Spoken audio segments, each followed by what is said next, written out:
My ex-wife said I'd always be poor. Then her new husband asked me for a job. Before we begin the story, make sure to subscribe to our channel and never miss more incredible stories every day. I can still hear her voice like it was yesterday, sharp, smug, dripping with venom. You'll always be a broke loser, Daniel. Even if you tried for the rest of your life, you'd never make it without me. She said it in the middle of the courtroom hallway, just loud enough for the attorneys to hear. I remember the smirk, the way she brushed her perfect hair over her shoulder, already looking past me as if I was something she'd scraped off her shoe. We'd been together for 7 years. 7 years of me working 2 jobs while she waited for inspiration to start her career. I thought we were a team. But once she met Jason, the wealthy entrepreneur who drove a brand new Tesla and wore gold watches like they were casual accessories, she was gone in weeks. I didn't even get a chance to beg her to stay. Not that it would have mattered. The divorce hit me like a freight train. I lost the apartment, most of my savings, and, somehow, the dog. My so-called friends stopped calling. Even my own parents, though supportive, couldn't hide their disappointment. And then came the cherry on top. Instagram posts of her sipping champagne on a yacht, laughing in bikinis I'd never seen, tagging locations in Greece and Monaco. Every photo felt like a taunt. For months, I drowned in humiliation. Rent was late, bills piled up, and every rejection email from job applications chipped away at whatever pride I had left. I kept replaying her words. Always be poor. That phrase dug under my skin, burning like acid. But one night, hunched over my laptop in my tiny studio, I stumbled on an idea. A business concept. Something risky, bold, and honestly a little crazy. It was the first flicker of light I'd seen in months. I didn't know if it would work, but if it did, maybe I could prove her wrong. What I didn't know was that this late-night spark would change my life, and one day, lead Jason, the man she left me for, to call me, practically begging for a job. The first week after the idea hit me, I barely slept. I'd work my shift at the warehouse, come home smelling like cardboard and sweat, and then spend the rest of the night sketching business plans and researching like my life depended on it, because it did. It wasn't glamorous. My office was a wobbly thrift store desk crammed into the corner of my studio apartment, lit by a single lamp that flickered if I bumped the table. I had no investors, no savings, and no one cheering me on. Just the echo of her voice in my head. Always be a broke loser, fueling me like jet fuel. My first attempt bombed. I poured the last of my savings into a prototype that fell apart in the hands of the first person I showed it to. I wanted to quit. For 2 days, I didn't touch the project. But something inside me, maybe stubborn pride, maybe pure spite, wouldn't let me walk away. So I adjusted, changed the model, learned skills I never thought I'd need. I became my own accountant, marketer, and product tester. I bartered with people online, trading small freelance jobs for design help. I ate instant noodles for weeks so I could afford the website hosting fee. The breakthrough came when a local cafe owner agreed to stock a few of my products on a trial basis. I still remember walking by that cafe window, seeing my work on display next to pastries and lattes. It wasn't much, but it was real. That small victory lit a fire in me. Soon, I was selling out my stock every week. The cafe owner introduced me to another shop owner, then another, and then came an email from someone I'd never met, but whose name would soon change everything. It was Jason's business partner, and he was looking for help. The email was short, almost too casual for how much it made my stomach twist. Hey, I've been hearing good things about your work. My business partner thinks you might be a great fit for a collaboration. Let's talk. The signature read, Evan Brooks. At first, the name meant nothing, but curiosity had me Googling him before I even finished my coffee. That's when the pieces fell into place. Evan Brooks wasn't just some random entrepreneur. He was co-founder of a small but once hyped consulting firm, the same firm that had publicly partnered with Jason, my ex-wife's new husband, a year after the divorce. My pulse quickened. I remembered seeing their smiling faces on LinkedIn posts, shaking hands at conferences, tagged in photos with captions like, "Power moves in the making." Back then, it felt like they were living in a world I could never touch. Now, one of them was emailing me. I read the message 3 times, trying to figure out if this was some kind of setup. Did they know it was me? Was Evan just fishing for information? Or was this a genuine business opportunity that could put me one step closer to the very circle I'd been shoved out of? That night, I stared at the ceiling for hours. A year ago, I would have deleted the email, convinced I wasn't worthy. Now, I was in a different place. I had a product people wanted, a growing client list, momentum. Still, the thought of getting close enough to watch Jason squirm had its own intoxicating pull. I hit reply. Thanks for reaching out, Evan. Let's set up a meeting. As I pressed send, I had no idea that this was the first domino. And once it tipped, there'd be no turning back. Evan chose a glass and steel co-working palace downtown, the kind of place where the air smelled like eucalyptus and ambition. I arrived 10 minutes early, because old habits die hard, and spent them rehearsing neutral expressions in the reflection of a brushed metal column. I wasn't here to settle scores, I told myself. I was here to build something. If those paths crossed, well, I'd keep my hands clean and my eyes open. Daniel. A baritone cut through the lobby hum.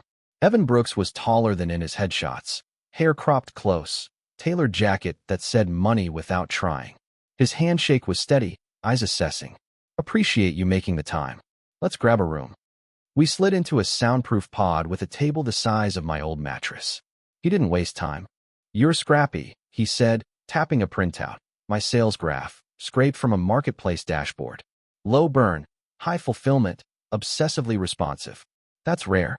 Compliment or trap? I chose a careful smile. Scrappy is a polite way to say I can't afford to fail. He laughed once. Honesty. Good. Here's the situation. He projected a deck onto the frosted glass wall. Charts, logos, a client list that made my throat go dry.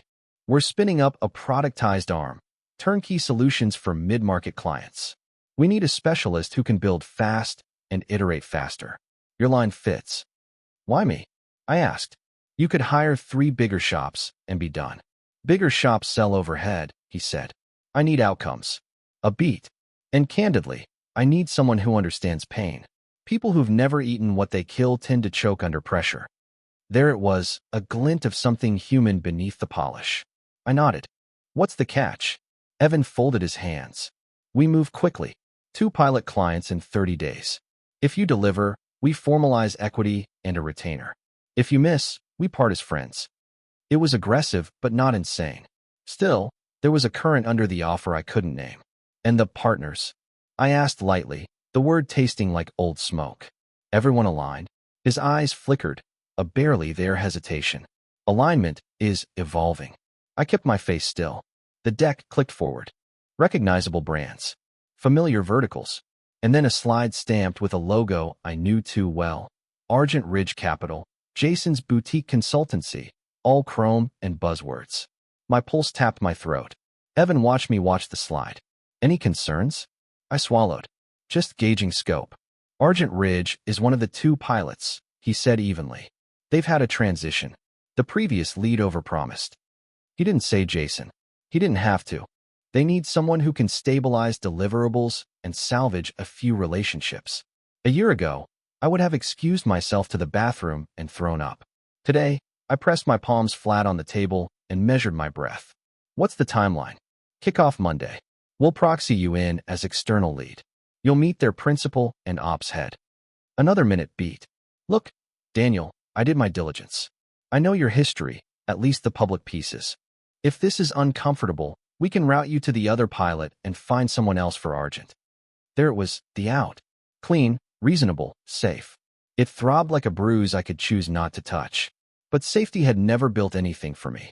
And a part of me, small, hard, honest, wanted to stand in the same room where I'd once been dismissed as dead weight and speak the language of results until the walls listened. I'll take Argent Ridge, I said. And the other pilot. Evan's mouth ticked, approval or warning. I couldn't tell. Good. I like decisive. He slid a slim folder across the table. NDA, SOW draft, fee schedule. We'll bonus on performance. Also one more thing. He turned the deck to a slide labeled risk. Under it, bullet points. Reputation volatility, liquidity stress, leadership instability. He tapped the last one. This isn't public yet. Keep it that way. Instability. Argent's principle is stepping back. Personal issues. Their board wants continuity, fast. He held my gaze. Depending on what you deliver, they may push to keep you embedded. That could be strategically valuable. A new shape formed from the fog. More than a contract, more than a check. A corridor. We wrapped with signatures and logistics. Evan walked me to the elevator, his hand briefly on my shoulder. Mentor, ally, or chess player making a clean opening. One rule, he said as the door slid open. No drama. Clients smell it. You keep the room calm. You own the room. I rode down alone, floor numbers blinking like heartbeats. Outside, the city felt louder, brighter, edges sharpened. I ordered a black coffee I suddenly didn't need and opened the folder on a bench. Meeting agenda. Participant list. Titles. Argent Ridge, Project Stabilization Kickoff. Principal, Interim Jason Lowell. Operations, Marina Chung. External lead, Daniel Ward. My name next to his. A year ago, that pairing would have felt like a punchline. Now it looked like a fuse. My phone buzzed. Unknown number. I almost let it die. Curiosity answered instead. A male voice, thin with static and caffeine. Daniel? This is going to sound weird. I'm calling from Argent Ridge. I saw your name on the deck. He exhaled. I can't say more on a recorded line, but watch your back. Some of us want this fixed. Some of us want it to fail hard. Who is this? I asked. Silence. Then a click. I stared at the river of traffic, the folder warm in my hands. Monday already roaring toward me. And just when I thought the day had given me all its omens, my screen lit again. This time with a name I hadn't seen since the hallway where she called me a loser. Incoming call, Miranda. My ex-wife. I let it ring once. Twice. On the third, I swiped to answer, just as a second notification slid over the top from an unknown email. Subject, urgent, Jason needs work. Can you meet? I didn't answer Miranda right away. I watched her name pulse on the screen like an old injury that never healed right, then die out. The silence that followed felt medicinal. I opened the email instead. Subject, urgent, Jason needs work. Can you meet? From, assistant at Argent. The preview cut off, but the domain was unmistakable. The body was 3 clipped sentences. Our principal is seeking discrete opportunities. Immediate availability. Would you be open to a meeting today? There was a calendar link and a polite signature. Marina Chung, Operations, Argent Ridge. My jaw tightened.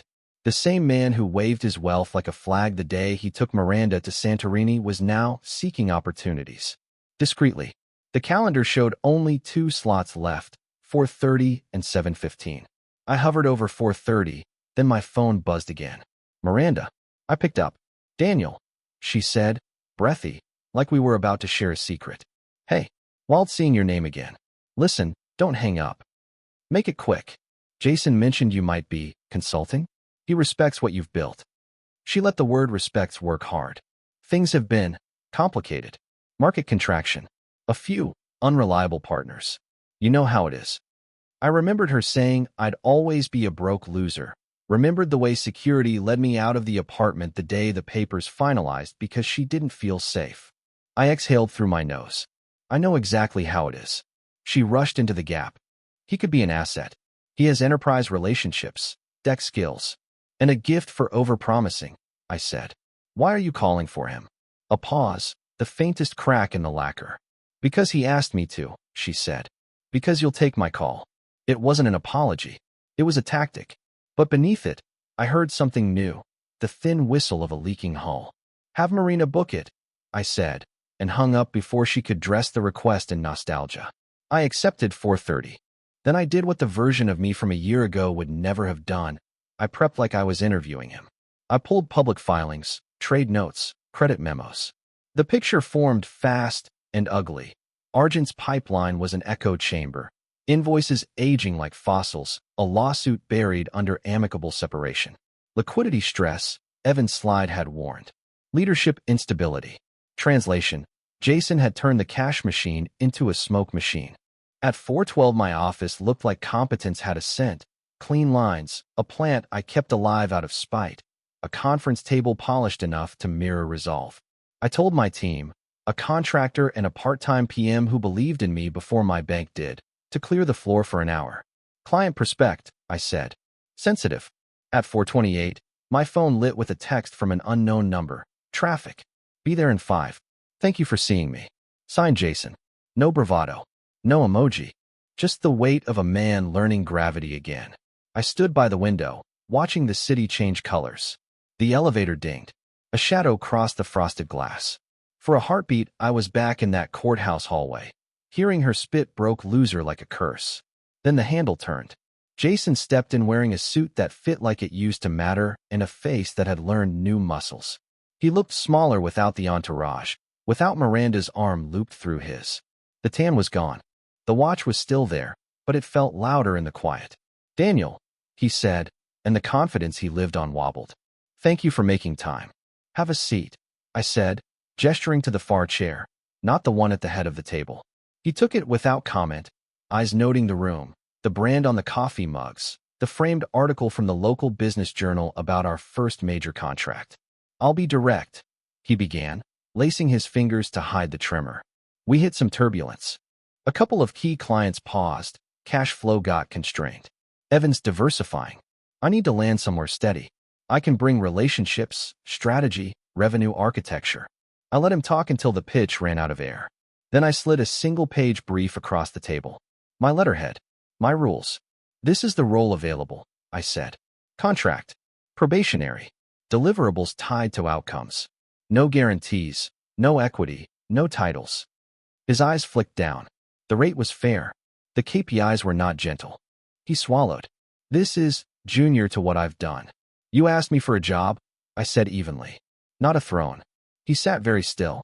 I could feel the old ache of envy and humiliation rise, then pass like a wave that didn't break. I'd prepared for the satisfaction to be operatic. Instead, it was quiet, clean, like snapping a chalk line straight.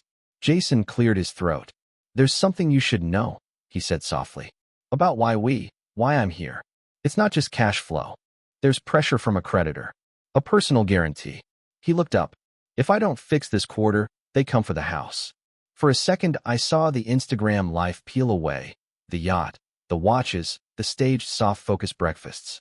Beneath it, a man who had bet the farm on his reflection. I leaned back. "Why tell me that?" "Because," he said, and for once there was no varnish, "I need you to understand exactly how far I'll go to make this work." Before I could answer, my door opened a crack. Marina slipped in, eyes flicking between us. "Apologies for interrupting," she murmured to me, then to Jason. "You didn't tell him the rest." "The rest?" I asked. Marina's expression did not change. "Miranda asked me to disclose if you did not. She submitted your resume using her email. And she also asked for a finder's fee if Daniel hired you. She set a printed message on the table, neat as a scalpel. She thinks you don't know?" For a moment, no one moved. Jason's eyes snapped to Marina's printout like it was a detonator. His lips parted, but whatever he was about to say got lost somewhere between disbelief and embarrassment. I slid the paper toward me. The header was my email thread with Marina, forwarded from a Gmail address I knew too well, Miranda Winslow. The message was short, brazen. "If Daniel brings him on, I expect 15% of first-year comp as a finder's fee. This stays between us. He doesn't need to know." My fingers tightened on the page. The audacity of it almost made me laugh. Here was the woman who'd told me, in front of 2 lawyers and a court stenographer, that I'd never make a dime worth envying. Now angling to monetize the very fact that I'd proven her wrong. Jason's face was draining of color. "I didn't, Daniel. I swear to you, I didn't know she." I held up a hand. "You didn't send this?" "No." He leaned forward, urgency in his voice. "She must have. Look, she handles some of my emails. I mean, she used to, when things were busier. Maybe she thought that she could get paid for placing you in a job you begged me for." My voice was calm, too calm. "And that I'd just sign off?" Marina stayed silent, but I could see her studying Jason with the measured patience of someone who'd already decided what she thought of him. Jason swallowed hard. "Daniel, I need this job, more than I've ever needed anything, and I'll work for it, whatever it takes. But I'm not here to play her games. If you want me to cut her out completely." "She's already cut herself out," I said. I let the paper drop onto the table like a dead weight. "And you should know, this changes how I view you. Not because you sent it, if you're telling the truth, but because it tells me something about the world you live in. You surround yourself with people who see every connection as a cash grab." Jason's jaw flexed. "I didn't come here for charity. I came here to prove I can stand without her." "Good," I said, pushing the contract brief toward him again. Then you won't mind that this offer just got leaner. The finder's fee? It's coming out of your rate if I even consider hiring you. Call it a tax for wasted time. He flinched but nodded. Understood. I stood, signaling the meeting was over. Think it over. I need your answer by tomorrow noon. And Jason. He paused at the door. Tell Miranda she just gave me the best reason yet to never take your call again. His eyes met mine. A mix of humiliation and something darker. Resolve, maybe, or the first embers of defiance. He left without another word, but I could feel the tension trailing after him like static. When the door clicked shut, Marina let out a quiet, knowing laugh. You realize, she said, if you take him on, you'll have front row seats to the slow-motion collapse of their little empire.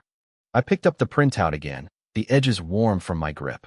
Maybe that's exactly where I want to sit. And even as I said it, I could feel the shift, not just in the power dynamic, but in the game itself. This wasn't just business anymore. This was personal, and the first real move had just been made. By the time Jason's name lit up my phone the next morning, I already knew he'd say yes. People in his position don't have the luxury of pride. Still, I let the call go to voicemail. A minute later, Marina slid a folded note across my desk, hand-delivered from reception. Jason was downstairs. When he walked into the conference room, he looked like a man who hadn't slept. His tie was crooked, his hair combed but unconvincing, and his eyes carried the weight of someone who'd spent the night bargaining with himself. I'll take it, he said without preamble. Even with the cut. Even if it means swallowing every ounce of pride I've got left. I studied him for a long moment, saying nothing. In the silence, he shifted uncomfortably, then added, I need a place to start again. That's the thing, Jason, I said evenly. You're not starting again. You're starting under me. And I want you to understand exactly what that means. His jaw tightened. I do. Good, I said, sliding a fresh contract across the table. Because this isn't just about you doing the work. This is about proving you can operate without the dead weight of someone else's ego or greed dragging you down. For a moment, I thought he might push back, but he only nodded, signed, and handed the pen back with a hand that barely trembled. We went over logistics, start date, reporting structure, client assignments. But as we wrapped, I leaned back and asked, almost casually, how's Miranda?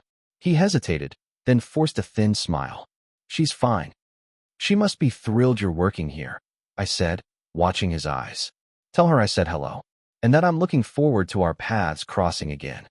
That flicker of unease returned to his face. It was subtle, but unmistakable, like he knew exactly what kind of game he'd stepped into, and that I'd already written most of the rules. After he left, Marina popped her head in. You know, she said, this is the part in the movie where the audience starts rooting for the villain. I smirked. Then they'll love what's coming next. Because this wasn't just about hiring Jason. This was about dismantling the pedestal Miranda had built for herself, one quiet, calculated move at a time. And now, with her husband on my payroll, I had the perfect vantage point to watch it all crumble. Jason started the following Monday, looking every bit the humbled man he was. I didn't give him the luxury of a corner office or even his own workspace. Instead, I placed him at a shared desk in the open floor, surrounded by the most ambitious junior associates in the company, people who wouldn't hesitate to climb over him if it meant getting ahead. The first day, he kept his head down, answering questions with clipped politeness. But by the second, I noticed the hushed conversations that sparked whenever he walked by. Office gossip is a wildfire, fast and relentless, and my team already knew exactly who he was. I hadn't told them a thing, but I didn't have to. One of the juniors had recognized him from a photo of Miranda at a gala. That was all it took. By Wednesday, whispers followed him like a shadow. I'd stroll through the office and catch snippets. Her new husband, used to own a firm, now works for him. Jason must have heard them too, because by Thursday afternoon, he appeared at my office door. I don't mind hard work, he said, voice tight. But if you've told them, I held up a hand. I haven't said a word. If people know, it's because stories have a way of finding ears that want to hear them. He looked at me for a moment, his jaw clenched. Miranda doesn't know I'm here yet. I'd like to keep it that way. I raised an eyebrow. Is that so? She'd make it difficult, he admitted. She'd think it was beneath me. I leaned back in my chair. Jason, you work here because you need this job, not because it's convenient. If you're worried about Miranda's pride, you're in the wrong building. He didn't answer, just nodded stiffly and walked out. What he didn't know was that Miranda already knew. I'd made sure of it. A carefully staged chance encounter with a mutual acquaintance over the weekend had taken care of that. By the time Friday rolled around, my phone buzzed with a message from an unknown number. One line. We need to talk. M. The game was about to get a lot more interesting. I should have known she wouldn't wait long. Miranda never did anything quietly. If there was an opportunity to make a scene or reclaim the upper hand, she would take it without hesitation. It was late Tuesday morning when she walked into my office unannounced, her designer heels clicking against the polished floor like a countdown to an explosion. She didn't knock, didn't ask to come in, just breezed past my assistant with that same commanding presence she used to wield over me. Nice place, she said, her eyes sweeping over the office. Better than I expected for you. I leaned back in my chair, feigning calm. I take it you heard Jason's working here. She smirked, settling into the seat across from me without invitation. I heard he's been demoted to what is it? Entry-level? Filing paperwork for kids half his age. That's one way to put it, I said evenly. Another is, he's earning an honest paycheck. Her laugh was sharp, almost cruel. Honest. Jason's meant for more than this. You're humiliating him. I tilted my head. Funny. You weren't concerned about my humiliation when you told me I'd always be a broke loser. Her smirk faltered, but only for a second. That was different. We were married then. Now. She leaned forward, lowering her voice. You've made your point. Let him go. I don't want him working here. I studied her face, noting the faint tension around her eyes. This wasn't about pride. It was about fear. You need him out of here, or you need me not to see something? Her lips tightened. Just consider it a favor. I'll make it worth your while. That was the moment I knew I had leverage, and that she knew I knew. I didn't answer right away. I let the silence stretch until her composure began to crack. And then my phone buzzed. A message from the CFO flashed on the screen. We have to talk. It's about Jason. The timing couldn't have been more perfect. Miranda's eyes followed my glance to the phone, and I could tell she was trying to read the name on the screen. I silenced the device and slid it face down on the desk. You should take that, she said, feigning nonchalance. Oh, I will, I replied, standing. But this conversation's over for now. Her posture stiffened, her perfect smile turning into a thin, strained line. You're making a mistake, Alex. I opened the office door, gesturing toward the hall. We'll see. Once she was gone, I locked the door and called the CFO. His tone was low and urgent. Alex, I don't know how to say this without it sounding insane, but Jason's been poking into our client files. My jaw tightened. What do you mean poking? Accessing accounts he has no business touching. High-profile ones. He's not downloading anything yet, but it's suspicious. Almost like he's looking for leverage. A cold knot formed in my stomach.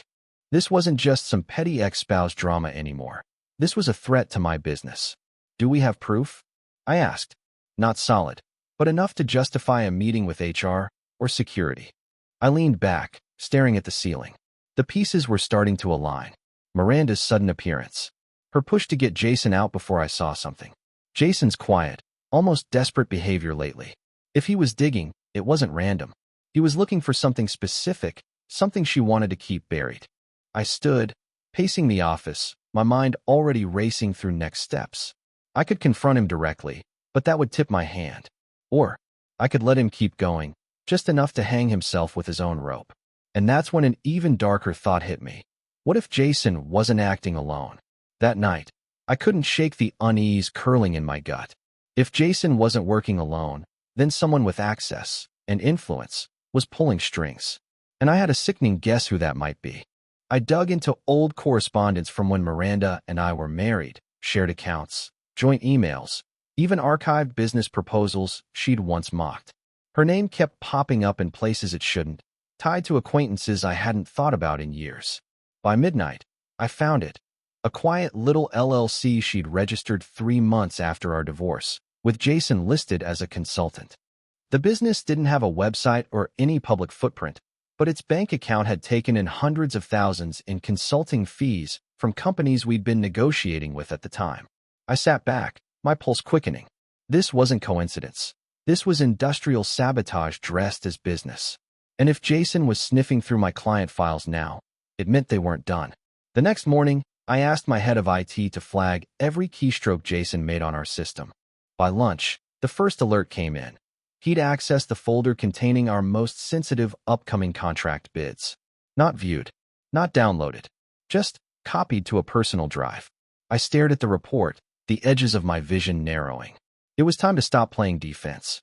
If they wanted to play games, I was ready to bring the whole board crashing down. Because this time, I wasn't the broke, humiliated man Miranda left behind. This time, I held every card. And I was going to make sure they knew it. I spent the next 48 hours building a snare so tight Jason wouldn't see it until it snapped shut. My IT lead, Sam, was brilliant at this sort of thing. We created a dummy proposal. On paper, it looked like the crown jewel of our upcoming contracts.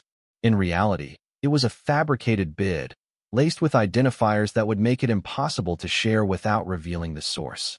I made sure the document was stored in a folder that Jason had been sniffing around, labeled just vaguely enough to spark curiosity. Then I waited.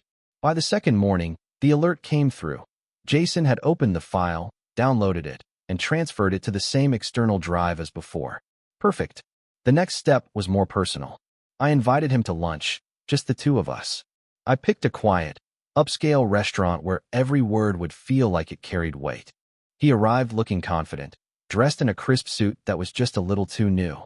We talked shop at first, but I kept steering the conversation toward future opportunities, asking which companies he thought were in play right now. He hesitated, deflecting, sipping his drink. That hesitation told me more than words ever could. He was hiding something. I smiled and leaned in, my voice low. You know, Jason, I've always believed in trust. But sometimes, trust is a dangerous thing to give the wrong person. The color drained from his face just enough for me to know the hook was set. Tomorrow, I'd pull the line and find out exactly how far the rot went. The restaurant was quiet enough to hear the clink of silverware from the far corner, the kind of place where deals were made in whispers. Jason sat across from me, posture rigid, hands folded like he was ready for an interview rather than lunch. I kept the small talk going just long enough for him to relax. Stories about mutual contacts, industry gossip, the weathered how's business dance. Then, I leaned back, pretending casual curiosity. I've been thinking about expanding into some new markets, I said, swirling the wine in my glass. Funny thing, one of our proposals just got interest from a competitor before we even sent it out. Isn't that strange? He froze for a heartbeat. It was almost imperceptible, but I caught it. The pause, the flicker of panic in his eyes before the mask slid back on. Coincidence, maybe, he said with a too quick shrug. Happens all the time. I smiled like I believed him, but inside, I knew I had him. Sam's planted file had done its job, and Jason's fingerprints were all over it. When the waiter left us with our meals, I set my phone face down on the table and looked him dead in the eye. You know, Jason, people think money is the only way to measure success. But I've learned it's about control, knowing exactly who's sitting across from you, and exactly what they've done. The color drained from his cheeks. He reached for his water, hands just a little unsteady. Is there something you're trying to say? He asked. Oh, not yet, I replied, cutting into my steak with deliberate calm. But soon. He didn't know it yet, but the next time we met, the conversation wouldn't be in a restaurant. It would be in my office, with evidence spread out on the table between us. 2 days later, Jason walked into my office like a man headed to the gallows. He tried to hide it under that polished, corporate grin of his, but I could see the tension in the way he clutched his briefcase. I didn't offer him a seat right away. Instead, I closed the door slowly, letting the silence stretch until it felt heavy. Then I moved behind my desk and spread out a neat stack of printed pages, emails, proposals, and a copy of the exact accidental leak Sam had orchestrated. Recognize this? I asked, tapping the first page. Jason's eyes darted over the printout, and for the first time since I'd known him, he didn't have a ready answer. His mouth opened, then closed again. I don't know what this is, he stammered. Funny, I said, leaning back in my chair.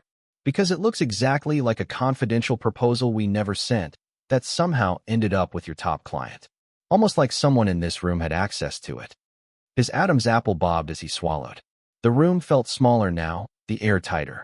You're making a mistake, he said, his voice lower, defensive. I leaned forward, elbows on the desk. No, Jason, I'm giving you a chance. One chance to tell me why I shouldn't send this to every board member you've got. He sat down finally, as if his legs couldn't hold him anymore. I could see the calculation in his eyes, whether to fight, to lie, or to beg. Because, he said quietly, if you do, you'll destroy more than just me. And just like that, I realized there was something bigger hiding under his panic, something that might pull my ex-wife right into the middle of this mess. His words hung in the air like a smoke cloud. Thick, choking, impossible to ignore. What do you mean, more than just you? I asked, my voice calm but edged with steel. Jason's gaze flicked to the closed office door, then back to me. He leaned forward, lowering his voice as if the walls themselves might betray him. Because if you burn me, you burn her too. I didn't have to ask who her was. My jaw tightened. You're telling me my ex-wife's involved? A smirk ghosted across his face, half guilt, half smugness.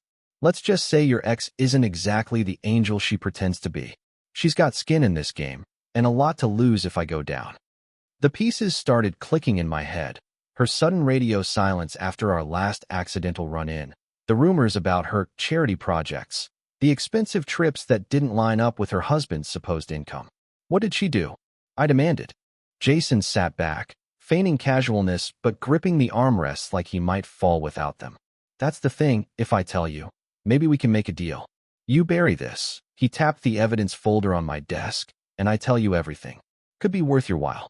Could also give you the revenge you've been dreaming about since she walked out. My pulse was pounding, but I kept my expression neutral. You think you have leverage over me, Jason? You came into my office begging for a job. You're the one drowning, not me. Maybe, he said with a faint smile, but I've still got a life raft, and you'll want what's on it. For the first time in years, I felt the old, familiar burn in my gut. This wasn't just about business anymore. This was about her. And if Jason was telling the truth, the game had just shifted into dangerous territory.